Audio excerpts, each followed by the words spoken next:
3 years ago, I played Into the Radius for the first time, and it was too much for me to handle. I was used to VR at that point, but I wasn't used to that level of detail.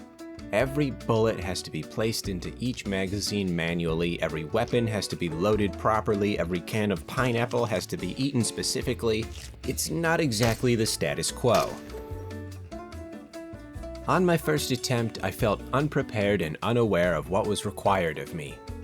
It was the exact same feeling I got when I started my first job, and my second job, and my current job. After I took a short break that lasted 853 days, I was itching to try it again.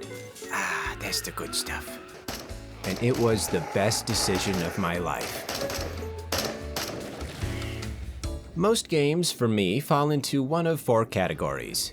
Either I can't get myself to play it no matter how much I may want to, I can play it but only if I really force myself, I can play it just about any time I wish, and then there's the golden throne.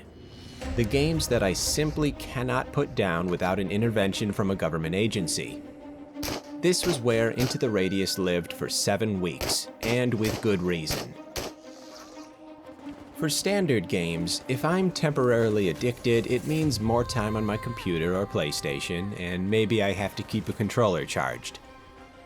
If I'm addicted to a VR game, it requires the headset being charged after every use, both controllers being maintained, the headband being deep cleaned every 6 hours, my family being alerted to my absence from the physical realm, the insurance company informed of my increased risk of running into the wall. It's a much bigger consideration. But when a game is as unique and captivating and terrifying as this, I really have no choice. If you skip the tutorial and jump into a new game, you may be deceived into believing this is a lot like other VR shooters.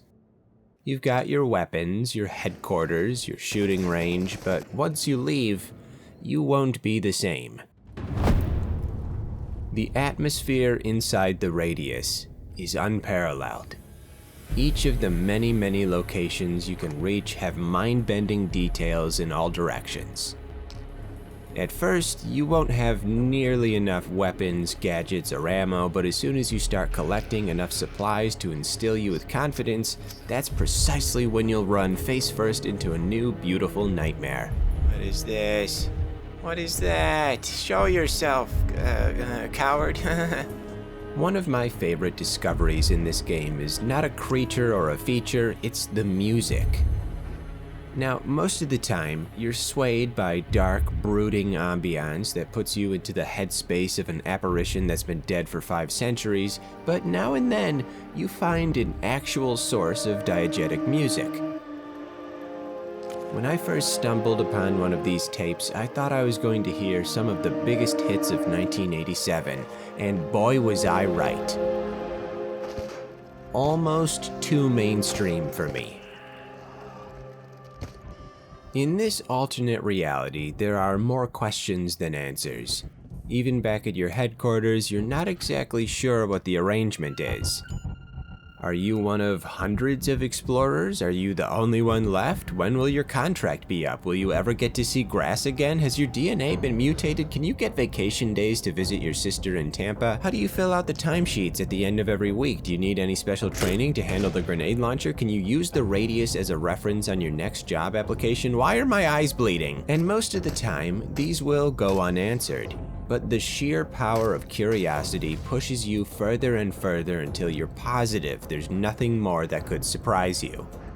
So, could we go any faster, or what's the deal?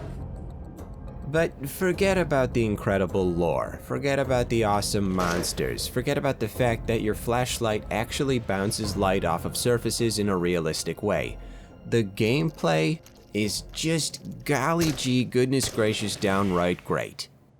It's got a learning curve, oh boy does it, but it's a curve that is absolutely worth shredding. The telltale sign of a great campaign is not wanting it to end, and with Into the Radius, I delayed the final mission for a week and a half.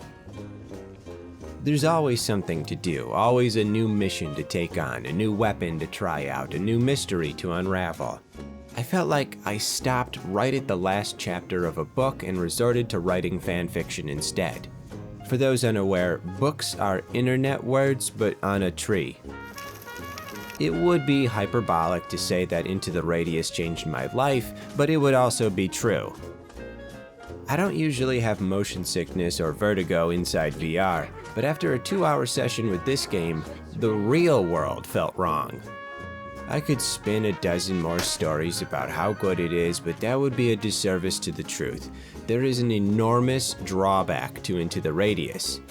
Eventually, you'll start playing another game. Maybe a game you used to enjoy, a game you thought was incredible. But it won't be the same. You can't go back to the way things were, when mediocrity was acceptable. This is just the new reality, and it's something all Radius heads must endure. It just can't get any better. Hey, look at you. Thanks for having a heartbeat. Do you think I enjoyed this game or was it too ambiguous? Sorry about the confusion.